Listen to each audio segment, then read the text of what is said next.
Hi, hello, welcome to Kidder Logs and Food channel. Please like, share and subscribe to my channel. ఈరోజు మనం చూడబోయే recipe చేమదుంపల curry. ఇది gravy curry అండి. ఒకసారి ఈ స్టైల్లో టేస్ట్ చేసి చూడండి. మీరే కామెంట్ చేయండి ఎలా వచ్చిందనేది. దీనికి కావాల్సిన ఇంగ్రీడియంట్స్ అంటే ఇప్పుడు చూసేద్దాం. ఒక మీడియం సైజ్ ఆనియన్, ఒక 2 టమాటాల ప్యూరీ, అల్లం వెల్లుల్లి పేస్ట్, జీలకర్ర పొడి, ధనియాల పొడి, పచ్చిమిర్చి, కరివేపాకు, కొత్తిమీర, పుదీనా అండ్ మీకు తగినంత పులుపును కూడా యాడ్ చేసుకోండి. పులుపు ఉండటం వల్ల చామదుంపల కూర చాలా టేస్టీగా ఉంటుందండి.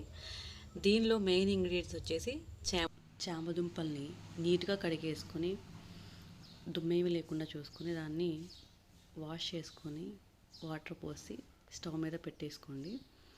అవి బాగా ఉడికిన తర్వాత వాటి తొక్క తీసి పెట్టుకోవాలండి.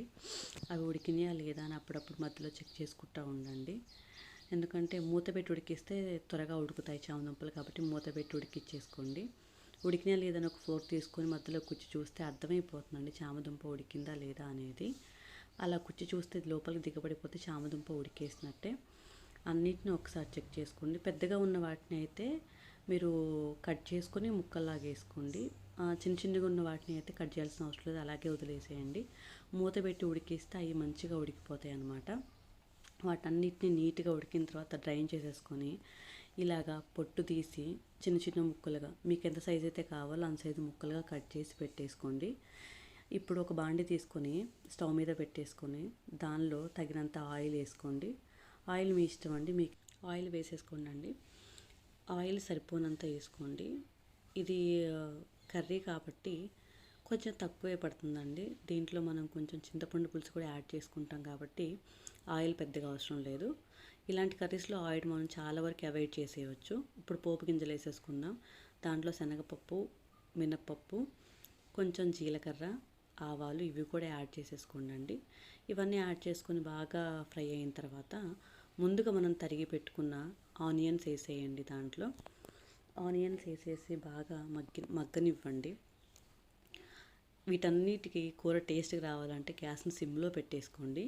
ఎందుకంటే సిమ్లో ఎప్పుడైతే మనం కర్రీ చేస్తామో అప్పుడు చాలా టేస్టీగా వస్తుందండి. ఇది మాత్రం గుర్తుపెట్టుకోండి మీరు. ఆనియన్స్ వేసిన తర్వాత వాటన్నిటిని చక్కగా ఆయిల్లో కలబెట్టేసుకొని కొంచెం అవి ఫ్రై అయిన తర్వాత వాటిలో కొద్దిగంత పుదీనా, పచ్చిమిర్చి, కరివేపాకు ఇవన్నీ వేసి నీట్గా కలిపేసుకోవాలి. కొంచెం పసుపు, అలాగే దాంతోపాటు సాల్ట్ కూడా వేసేసుకోండి. ఎందుకంటే సాల్ట్ వేసుకుంటే ఉల్లిపాయ ముక్కలు త్వరగా మగ్గుతాయి. మీకు సరిపోయినంత కర్రీకి అంతా ఎంతైతే సరిపోతుందో అంత సాల్ట్ ఇప్పుడే ఆనియన్స్లో వేసేసుకోవచ్చు. ఆనియన్స్ త్వరగా మగ్గుతాయి. దాన్ని మీరు మూత పెట్టేసి సిమ్లో మంచిగా మగ్గనివ్వండి. ఆనియన్స్ సిమ్లో పెడితే టేస్ట్ వస్తుందండి. దానికోసం మీరు సిమ్లో పెట్టేసి వెయిట్ చేయండి. మధ్యలో ఒకసారి అలాగే మూత తీసి అప్పుడప్పుడు కలబెడతా ఉండండి, అడుగంటకుండా ఉంటుంది. ఇప్పుడు దీంట్లోకి ముందుగా మనం ప్యూరీ చేసి పెట్టుకున్న టమాటా ప్యూరీని వేసేయండి. టమాటా ప్యూరీ పచ్చివాసన పోయేంత వరకు నూనె పైకి తేలేంత వరకు మూత పెట్టి మగ్గిచ్చేసుకోండి. లేకపోతే టమాటాల పచ్చివాసన అనేది వస్తూ ఉంటుంది. కాబట్టి నిదానంగా ఓపిక చేసుకోండి కర్రీ. మొత్తం టమాటాలు ఉన్న పచ్చి మొత్తం పోయి నూనె పైకి తేలేంత వరకు దాన్ని అలా మూత పెట్టి సిమ్లోనే ఉడకనివ్వండి. ఇప్పుడు మీరు ఇక్కడ చూస్తున్నారు కదా వీడియోలో, అలాగే పైకి ఆయిల్ అంతా తేలాలి. అలా తేలితే కూర టేస్ట్ చాలా బాగుంటుంది. అలా తేలేంత వరకు మీరు మూత పెట్టుకొని సిమ్లో అలా మగ్గనిస్తూనే ఉండనివ్వండి. మధ్యలో చెక్ చేసుకుంటే అలా మూత పెట్టి మగ్గనిస్తూ ఉండండి. ఎంతసేపు మగ్గితే అంత టేస్ట్ ఎన్హాన్స్ అవుతుంది. మధ్యలో చెక్ చేసుకుంటూ అడుగంటకుండా మూత తీసుకొని కలబెట్టుకుంటూ ఉండండి. ఎందుకంటే అడుగంటిపోతే కూర అనేది టేస్ట్ మారిపోతుంది కాబట్టి జాగ్రత్తగా చెక్ చేసుకుంటూ ఉండండి. ఇప్పుడు దాంట్లో ఉడకబెట్టిన మనం తొక్కు తీసి పెట్టుకుని చామదుంపలు వేసేసి నీట్గా కర్రీలో కలిపేసుకోండి. చామదుంపల్ని ఆయిల్లో ఫ్రై అవ్వనివ్వండి. ఫ్రై అవ్వటం వల్ల జిడ్డు అనేది రాదు, ఇది గుర్తుపెట్టుకోండి. కొన్నిసార్లు పులుసుకు చేసుకుంటే ఏంటంటే బంక సాగుతూ ఉంటుంది. అలా రాకుండా ఉండాలంటే చామదుంపల్ని ఆయిల్లో మంచిగా ఫ్రై అవ్వనివ్వాలి. ఎందుకంటే ఆల్రెడీ ఆనియన్స్, టమాటా, పచ్చిమిర్చి ఇవన్నీ ఆయిల్లో ఫ్రై అయి ఉన్నాయి కాబట్టి చామదుంపలు కూడా త్వరగానే ఫ్రై అవుతుంది. ఎందుకంటే ఆల్రెడీ ఉడకబెట్టి ఉన్నాయి కాబట్టి ఏం ప్రాబ్లం ఉండదు.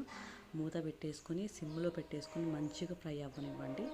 మధ్య మధ్యలో మూత తీసుకొని వాటిని కలుపుతూ ఉండండి. అడుగంటుతా చూస్తున్నారు కదా మీరు ఇక్కడ వీడియోలో. అల్లం వెల్లుల్లి పేస్ట్ వేసింది మిస్ అయిందండి. ఆనియన్స్ ఫ్రై అయిన తర్వాత అల్లం వెల్లుల్లి పేస్ట్ వేసేసుకోండి. అల్లం వెల్లుల్లి పేస్ట్ వేయటం వల్ల ఏంటంటే అడుగంటుతూ ఉంటుంది కాబట్టి అడుగంటకుండా మధ్యలో మూత తీసి మధ్య మధ్యలో కలబెడతా ఉండండి. అలా కలబెట్టడం వల్ల ఏంటంటే అడుగంటదు, చామదుంపలు మంచిగా ఫ్రై అవుతూ ఉంటాయి. చామదుంపలు ఎప్పుడైతే నీట్గా ఫ్రై అయితే అప్పుడు దాంట్లో జిగురు అనేది పోతుందండి. మంచిగా ఫ్రై అయిన తర్వాత మీ టేస్ట్కి సరిపడా కారాన్ని యాడ్ చేసుకోండి. ఇందాక నేను చూపించినట్టు కొంచెం జీలకర్ర పొడి, ధనియాల పొడి కూడా దీంట్లో యాడ్ చేసేసుకోండి. ఎందుకంటే మసాలా తక్కువ తినాలనుకున్న వాళ్ళు తక్కువ వేసుకోండి. ధనియాల జీలకర్ర పొడి వేసుకొని నీట్గా కలిపేసుకోండి. ఇప్పుడు ఎక్కువ తొందరగా అడుగంటే ఛాన్సెస్ ఉంటాయండి. ఫ్రీక్వెంట్గా కలుపుతూ ఉండాలి.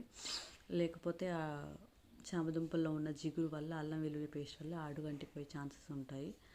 సో నీట్గా కలిపేసుకొని దాన్ని అలా పక్కన మూత పెట్టేసి మగ్గనివ్వండి. మూత పెట్టడం వల్ల ఏంటంటే ఆవిరికి అడుగంటదు. దాంతో ముక్కలకి ఉప్పు, కారం, మనం వేసిన మసాలా అనేది నీట్గా పట్టేస్తుంది. మనకి కొంచెం ఆయిల్ పైకి తేలేంత వరకు మగ్గించుకోవాలండి. కారం పచ్చివాసన పోయేంత వరకు మగ్గించుకుంటే సరిపోతుంది. దీంట్లో ఇప్పుడు మనం కొంచెం ఎందాకలా యాడ్ చేసి పెట్టుకున్నాం కదా, చింతపండు పులుసును ముందుగానే పిసికి పక్కన పెట్టేసుకోండి. ఎప్పుడైతే చామదుంపల్లో మనకి ఆయిల్ తేలుతుందో కారం ఎప్పుడైతే మగ్గుతుందని మనకు అనిపిస్తుందో అప్పుడు మనం తగినంత పులుపుని దీంట్లో యాడ్ చేసేసుకోవచ్చు. మనం డిలే కాకుండా ఉండాలంటే మంచిగా ఆయిల్ తేలిన తర్వాత చింతపండు గుజ్జుని పిసికేసుకొని మీ టేస్ట్కి తగ్గంత పులుసుని దాంట్లో యాడ్ చేసేసుకోండి. చింతపండు పులుపు వేయటం వల్ల ఏంటంటే కూర చాలా టేస్ట్గా ఉంటుందండి.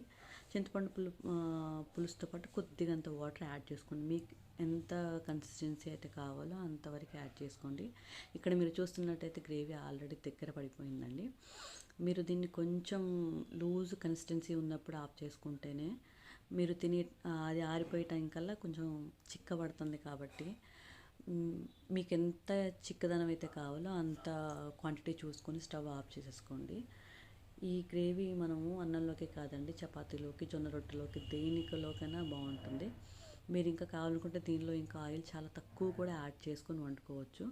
లాస్ట్లో దీంట్లో కొంచెం అంత కసూరి మేతి యాడ్ చేసుకోండి. ఈ కర్రీలో కసూరి మేతి చాలా బాగుంటుంది. దాన్ని క్రష్ వేసేసుకోండి. టేస్ట్ కూడా ఎన్హాన్స్ అవుతుందండి కసూరి మేతి వేయటం వల్ల. అంతే అండి, కసూరి మేతి వేసి దాన్ని కర్రీలో కలిపేసుకోండి. నీట్గా మొత్తం అంతా చక్కగా కలిపేసి పక్కన పెట్టేసుకోండి. ఇప్పుడు మూత పెట్టాల్సిన అవసరం ఏమి లేదండి, ఎందుకంటే కూర ఆల్రెడీ ఫైనల్ స్టేజ్లో ఉంది.